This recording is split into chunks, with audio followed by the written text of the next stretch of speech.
Dízimo não tem nada a ver com salvação. Ponto. Dízimo não tem nada a ver com salvação. Ponto.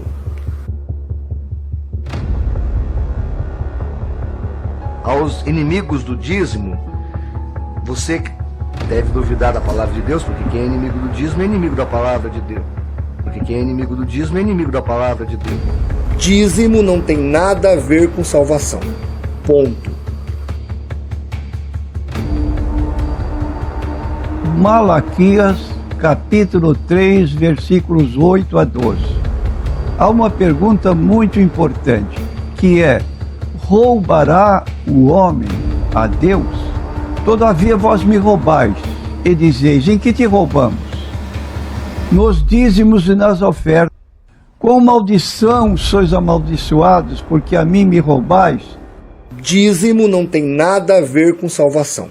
Ponto. Com maldição sois amaldiçoados, porque a mim me roubais. Ninguém pode ser batizado nas águas se está em desacordo com a doutrina do dízimo.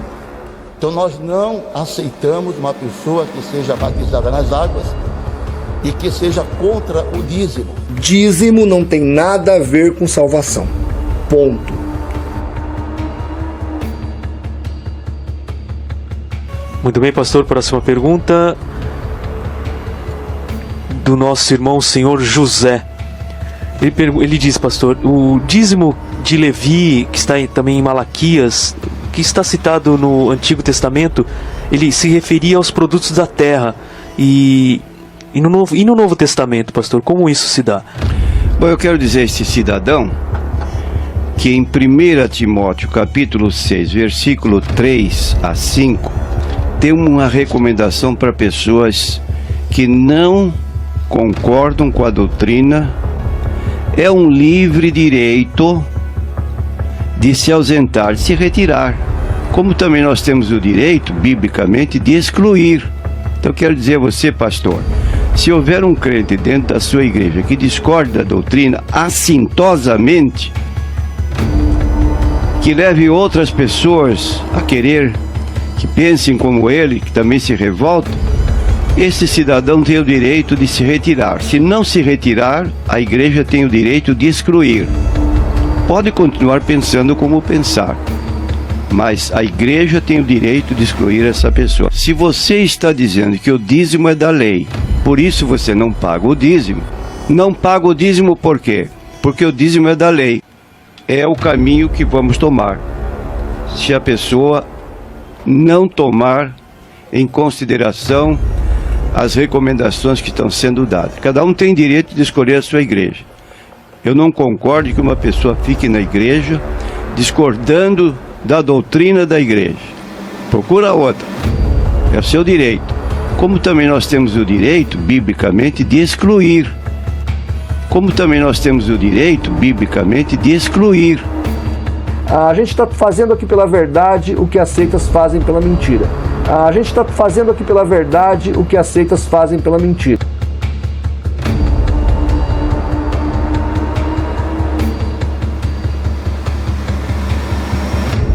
A palavra de Deus está claríssima, dizendo que nenhuma outra nação recebeu o decálogo ou 613 mandamentos.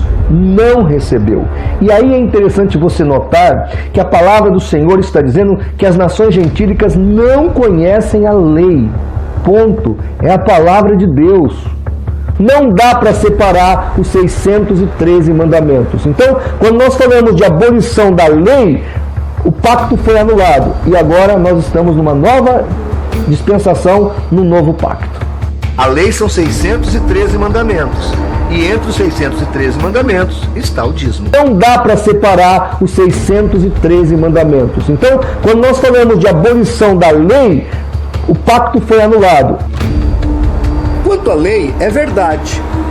O velho pacto foi por Cristo abolido.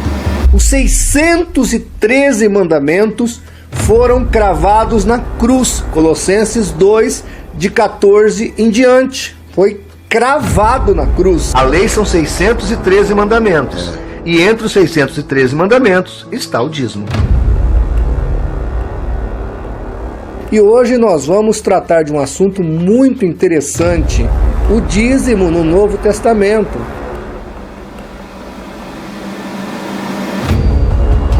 Eu cito dois textos muito importantes que acabam com toda essa confusão, se tem que dar dízimo, se não tem que dar dízimo. É só você pegar lá Mateus 23, que fala que os fariseus, saduceus e doutores da lei dizimavam tudo.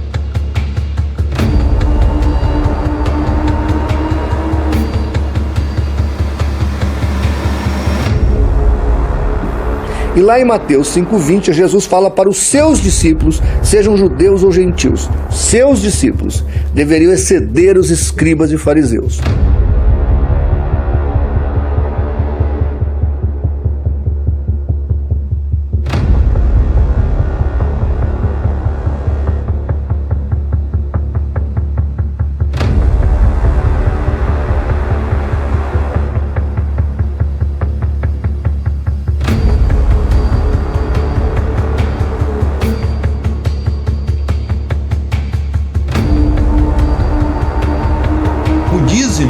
Na maioria das vezes é para manter o luxo desse pessoal, o luxo deles, para que eles adquiram patrimônio.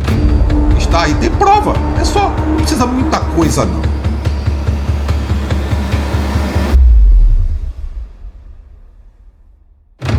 E você pode perguntar, e agora? Como é que você explica que eu ouço em todo local que a pessoa deve dar o dízimo? A história da igreja é uma fonte maravilhosa de instrução e de conhecimento. Se você for estudar a história da igreja, você vai descobrir de que essa mania, essa prática, esse costume de cobrar dízimos, ele teve origem no IV século, através de um documento oficial da Igreja Católica Apostólica Romana, que disse que o sacerdote católico era semelhante ao sacerdote do Antigo Testamento, que o templo da Igreja Católica era similar ao templo do Antigo Testamento. E aí passou a cobrar novamente dízimos 10% do povo. Você sabia disso? Que a prática evangélica é uma herança católica apostólica romana? Nós evangélicos, que tantas vezes criticamos que a doutrina católica é baseada em tradições humanas, estamos recebendo de braços abertos uma tradição humana criada pela Igreja Católica no IV século. E nós sabemos que no IV século diversas heresias já estavam começando a invadir a Igreja cristã, a distorcer a Igreja cristã do verdadeiro caminho. Vamos apenas fazer o nosso convencimento para que a gente possa chegar diante de Deus de uma forma bíblica, para que a gente possa viver de forma bíblica, para que a gente possa conhecer a doutrina deixada pelos apóstolos para nós, a doutrina da nova e eterna aliança, que começou com o sacrifício de Cristo na cruz do Calvário, por amor a nós. Não lancemos fora essa aliança, não lancemos fora em troca de uma lei que está morta, que caducou, como Paulo diz. Não, de forma alguma. Não vamos nos apegar a uma herança doutrinária baseada na tradição humana da Igreja Católica, não. Vamos para mergulhar nas Sagradas Escrituras. Vamos conhecer a vontade de Deus que está ali. Não vamos nos apegar a uma herança doutrinária baseada na tradição humana da Igreja Católica, não. Vamos para mergulhar nas Sagradas Escrituras. Vamos conhecer a vontade de Deus que está ali.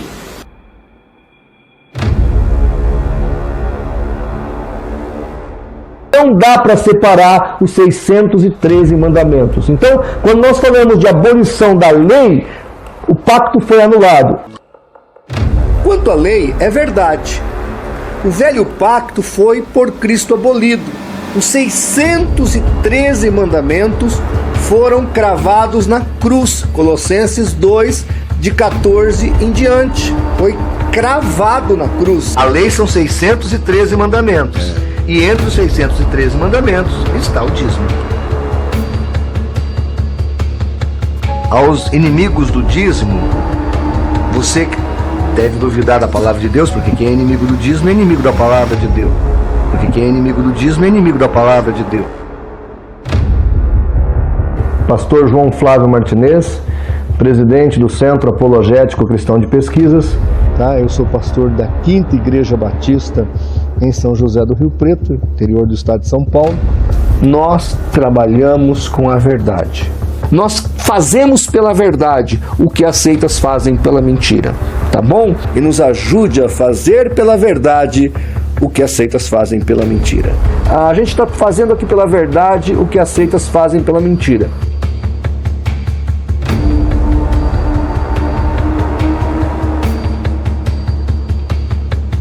As pessoas, a maioria, dizem que no Novo Testamento não fala de dízimo. Fala.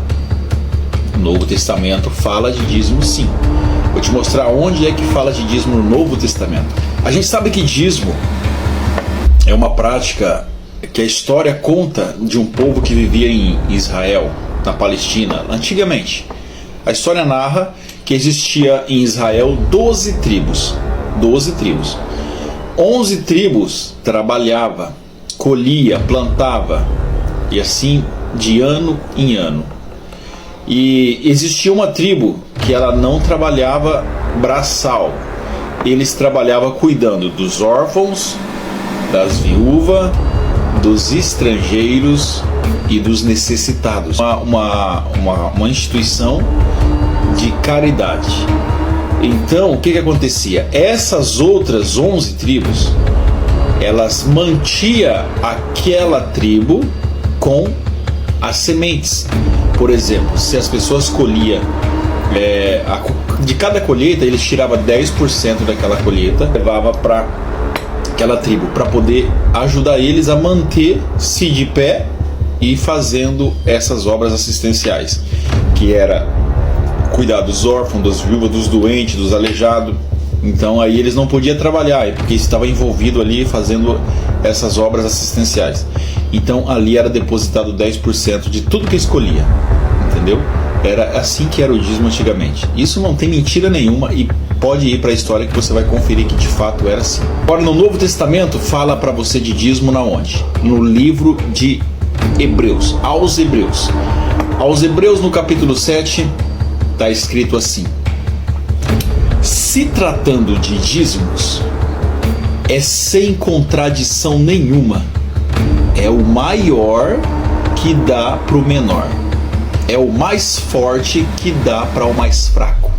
É o que tem mais que dá para o que tem menos. Isso está registrado na Bíblia. Aí eu pergunto para você que é pastor, cara, como que você consegue distorcer e como que você consegue ainda se manter recebendo 10% das viúvas, dos pobres, dos necessitados, dos estrangeiros? Como que você consegue? Você não tem consciência? Você não lê a Bíblia, meu nobre? Com todo respeito à sua pessoa, eu sei que você tem um diploma de pastor, você tem um diploma de teologia, mas como que você consegue fazer essa atrocidade? Dízimo, se você for pro dízimo lá de Malaquias, aquele dízimo é para os órfãos, para as viúvas, para os necessitados. E como que você consegue tirar até dos órfãos, das viúvas e dos necessitados? Ora, o dízimo é para você dar para eles. E por que você muda essa versão? Na sua igreja você é o que tem mais. Por que é que você que recebe dos que tem menos, ao invés de você dar para os que tem menos? Como diz no livro aos Hebreus. Tá tudo errado. Tá tudo errado. Isso aí, meu nobre, Deus, como você crê que haverá um juízo, você pode ter certeza que por causa disso você corre o risco de perder a tua salvação e ser condenado, mesmo que você seja um excelente pastor. Mas você não está fazendo de acordo com o que está escrito na Bíblia, meu irmão. Você inverteu, você mudou, não é do jeito que está lá. O dízimo de vocês é para quê? Para pagar salário de pastor, para pagar aluguel de salão, para pagar água e luz do salão, para comprar imóveis, casa, carro, mas não é para ajudar os órfãos e os necessitados. Às vezes, quando um necessitado, um órfão e uma viúva precisa de alguma ajuda, você sobrecarrega a plateia, o público. Irmãos, vamos fazer a campanha do quilo. Eles já deram dízimo, eles já deram oferta e já deram tudo. Mas ainda tem que fazer a coleta para poder fazer cesta básica para distribuir para quem estão necessitados. Olá, mano. Que absurdo isso aí. Você tá doido? Isso Deus vai cobrar de vocês. dízimo é da lei. O dízimo não é da graça. Temos irmãos novos no caminho e temos também visitantes entre nós. E alguns às vezes perguntam por que na congregação não temos o dízimo. O dízimo era da lei e era justo, mas a lei terminou, irmãos, e terminou também os dízimos. Por isso, na congregação não se fala de dízimo.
Então, irmão, se os irmãos às vezes não puderem dar a coleta, tem algum que tem dificuldade, fica em paz.